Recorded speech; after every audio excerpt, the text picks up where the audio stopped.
Hello and welcome, everybody. Thank you for being here. Get yourself ready with a notebook, grab a pencil or pen. Whatever you choose to write with is fine. This is math from the void. Math coming at you pretty much out of nowhere. And today we have an AP Calculus problem from the 1993 AP Calculus BC exam. This is a BC only question, so if you're an AB, toodaloo. See you guys next time. Catch you in a year or so. Alright, so this problem is fairly straightforward. It's a polar graph problem, but it's not too complicated. We're just applying the basic concepts of calculus to this polar curve, and you should know what this polar curve looks like. So go ahead and give yourself about 12 minutes. This isn't just part A, it's part A, B, and C. Try to do it by yourself first, and then when you're ready, come on back. See if you maybe missed the formula, any calculation errors, anything you're interested in checking with your own solution. You can do that with this video. All right, and we're going to get started here. Consider the polar curve r equals 2 sine of 3 theta. Now this is a rose. It's a sine rose. What do I mean by that? I mean that it's tilted. It has 3 petals. Bonus challenge is, how do you define a single polar function with 6 petals? It's kind of a bonus question. Anyways, this rose has 3 petals with a length of 2 as its maximal. So we just know that 3 theta is going to be corresponding to 90 degrees. So then we're going to have this angle sort of at an angle of 30 degrees, which is probably even lower than that, to be honest. I would say like right there, something like that. Okay, so you might be wondering, when is it exact? Well, the turns that it makes is 120 degrees, so it is going to be spot on here. And then 120 degrees past this is going to be about right here. Yeah. So, we'll get a little something like that.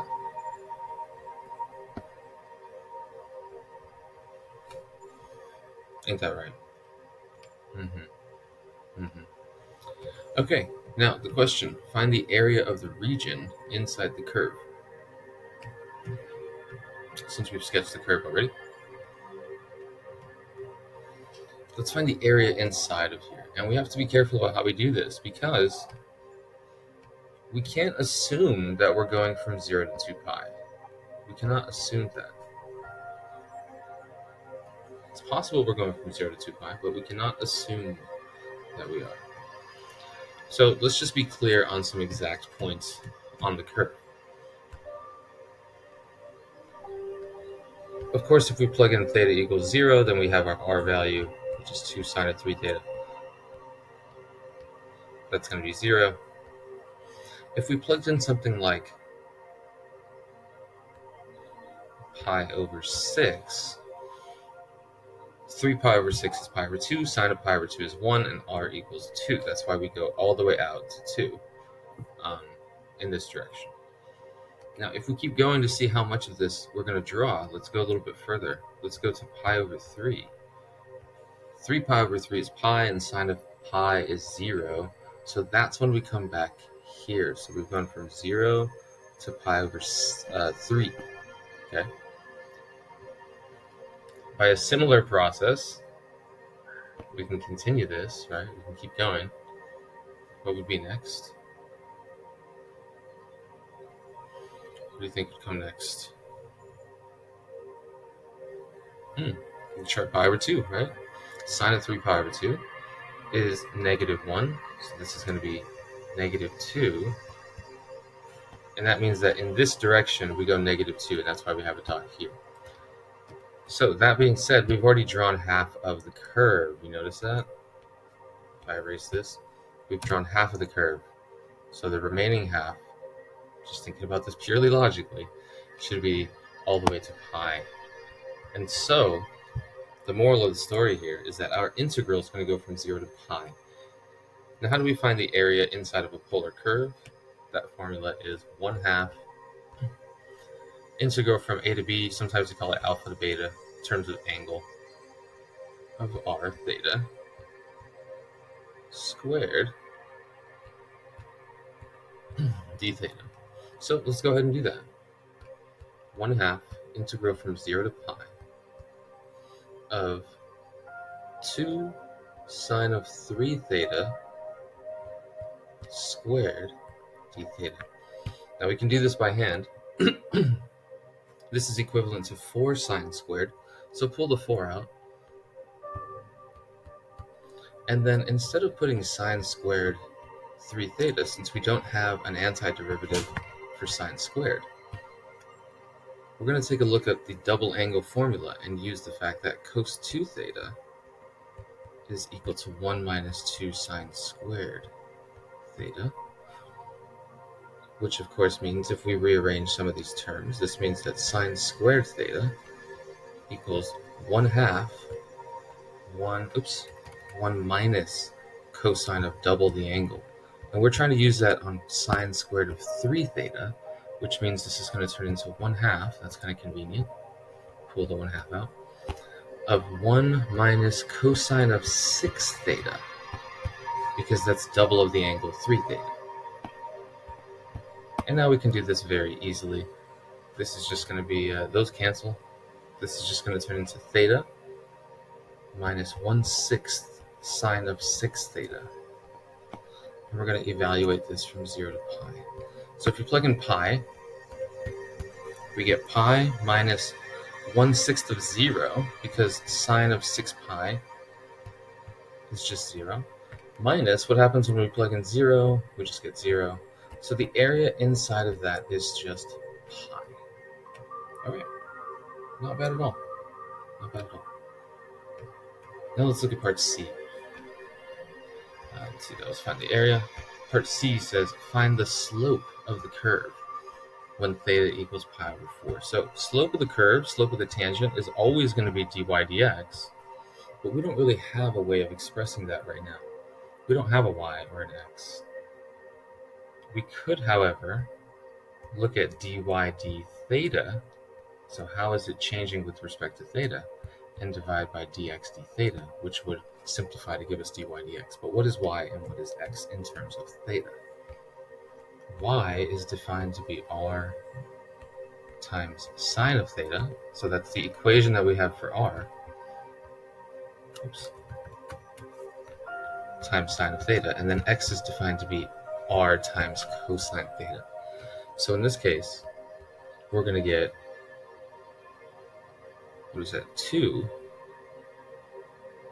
times sine of 3 theta times sine of theta.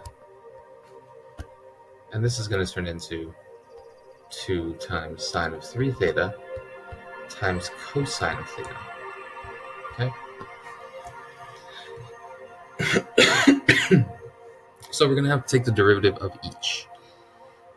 dy d theta, that is going to be a product rule, right? We have a product, sine of 3 theta times sine theta. So how do we do the derivative of a product? It's the derivative of the first, leave the second thing alone, plus leave the first thing alone, times the derivative of the second thing. And we're going to duplicate this, because the same thing is going to happen on the bottom with another product rule. All right, so let's do the first product for y, because dy d theta goes on top. This is going to be 6, 2 times 3, that is, cosine of 3 theta times sine of theta. And then we're going to leave this 2 sine of 3 theta alone and multiply by the derivative of sine of theta, which is cosine theta. Okay, good. Similar thing on the bottom, we just have different terms. So this is still going to become 6 cos of 3 theta but now it's times cos theta. And then we leave the 2 sine 3 theta, but now it's times negative sine of theta. Okay, great. And we could try to simplify things, but we don't have to. Just plug in theta equals pi over 4, and this becomes quite simple. This is going to be 6 cosine of 3 pi on 4 times sine of 3 pi on 4